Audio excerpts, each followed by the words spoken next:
xildhibaano ka tirsan baarlamaanka Soomaaliya siyaasiyiin ganacsi oo laga hirgeliyay degmada Boondheere ee gobolka Banaadir ee bulshada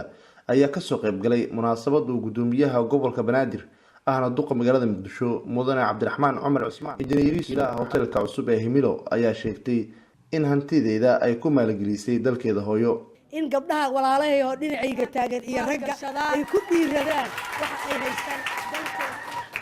ay shaqeeyaan hooyo waxaan ahay 30 sano aan dalka aan ayaa ugu baaqday dadka wax haysta inay maalgashi ku sameeyaan dalkooda hooyo waxaan leeyahay dadka wax haysta hantidiina ama dibad jooga ama dalka jooga waxa la yiri lama huraan waa cawska jiila lama huraan waa halkaad u dhalatay hantidiina iyo waxaad haysatiin galiya wadankiina si yaani mudane Cabdiraxmaan Cumar Cusmaan injineeriisu waxa uu sheegay in maamulka gobolka Banaadir uu dhiirigelin doono cid kasta oo kaalin ka qaadanaysa maalgashiga iyo horumarinta bilicda caasimadda keenta fikrada fiican oo kamid ah fikirkan oo kale sidoo kale waxaan rabnaa Soomaalidu waxay ku wanaagsan yihiin arimaha hal curinta ama entrepreneurship wax loo yaqaan oo runtii horumariya ganacsiga adduunkana horumarka wuxuu ku gaaray ay yihiin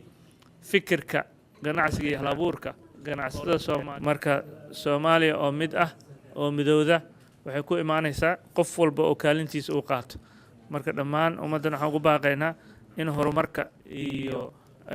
caasimadan sidii u noqon lahayd caasimad la tartanta caasimadahana qof walba oo Soomaaliya waxaan ka rajaynaynaa inuu kaalintiisa ka qaato Muqdisho ayaa ka soo kabanaysa dhaawacyadii ka soo gaaray maamulka gobolka Banaadir ugu baaqay muwaadiniinta Soomaaliyeed in ay door ka qaataan bilicda caasimadda si ay ula mid noqoto magaalooyinka dhigeeda